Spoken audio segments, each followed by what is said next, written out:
So, what is it that makes Internet Explorer and Netscape Navigator similar?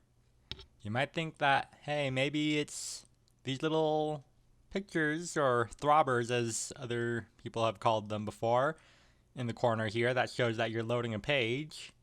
Look at that, they're little animations. Or it could be just the general design being an address bar and the toolbar up top.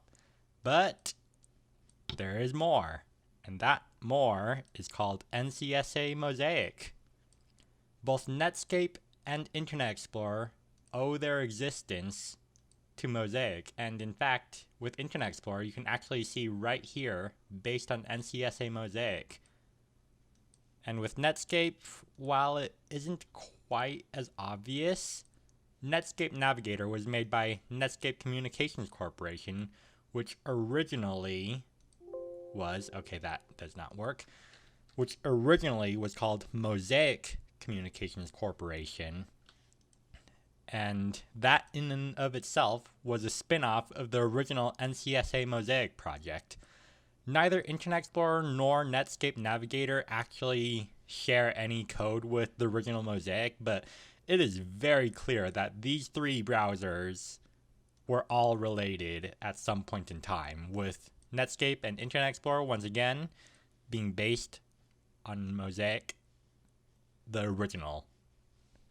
And so yeah, let's just mess around with it. I have OTVDM installed on Windows 10, which is just a emulation layer that lets you run 16-bit Windows applications on 64-bit Windows. And at the moment, all three of these browsers actually work. Wow, that was a weird voice crack. But yeah, all three of these browsers actually work. And interestingly enough, Internet Explorer works natively. This is a 32-bit native version of Internet Explorer built for Windows NT. And so I don't even need OTVDM. I can just browse different sites with it. So if I go to, say, google.com, you can see that's clearly broken.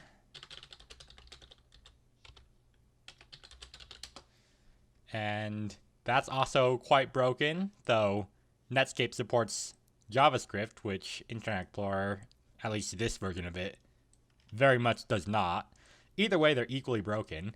And with Mosaic, if we visit Google, it suffers.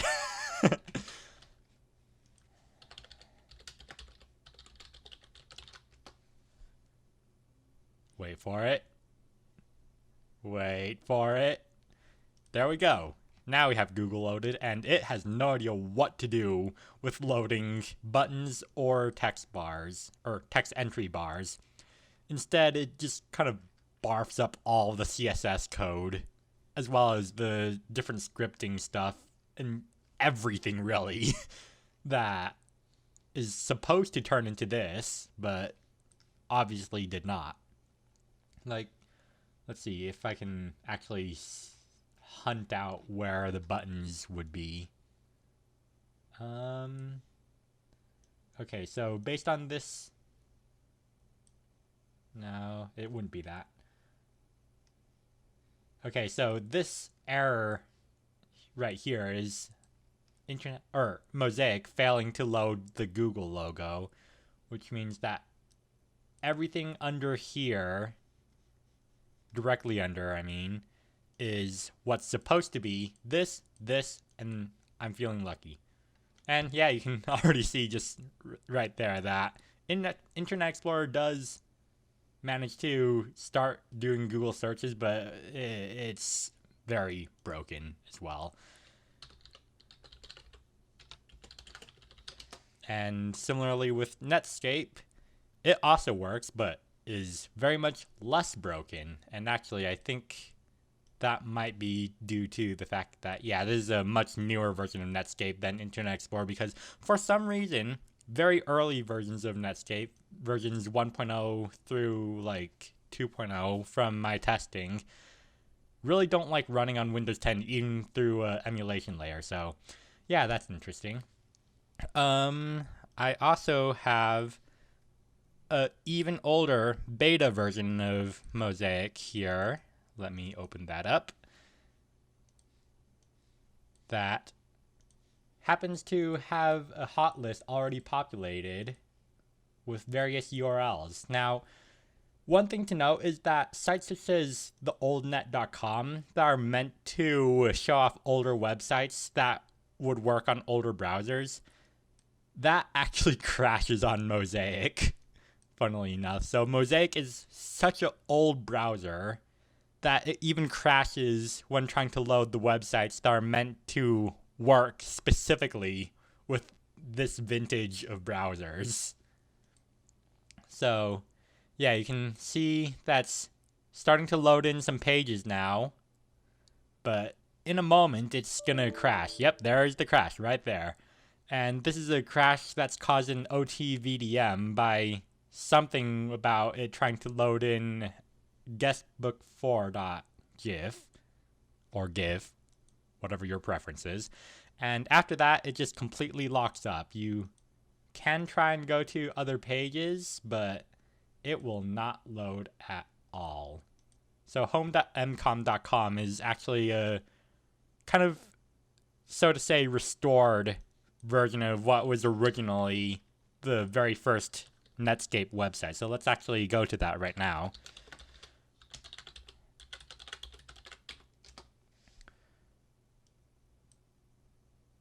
Let that load. And while that's loading, let's also load it here.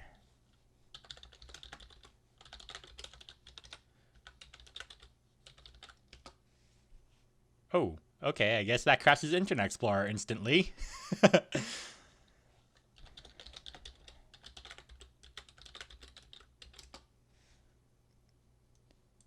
All right, so you can see right here that this is labeled Mosaic Communications Corporation, which Mosaic Communications Corporation eventually became Netscape, as I mentioned earlier. And functionally, though one is very, very laggy compared to the other,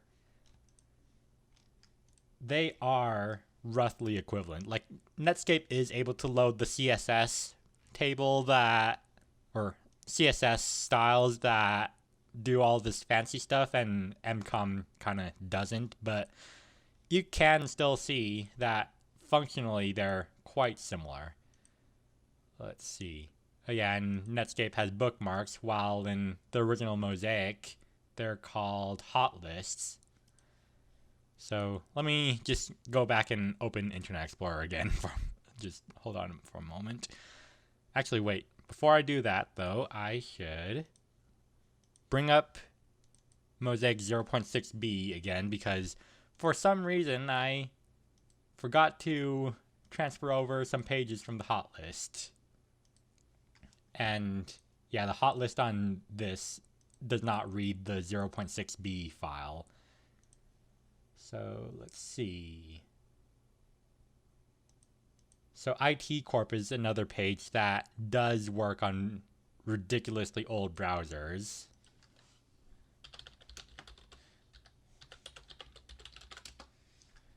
And it says right here, they really just have this page because they can. And obviously it's going to load in this as well, since it loads here. But my favorite page of all, as you saw at the very beginning of this video, is milk.com, the web page that exists out of spite. Like, it even says right here, are you interested in buying my domain? Forget it, I got milk.com.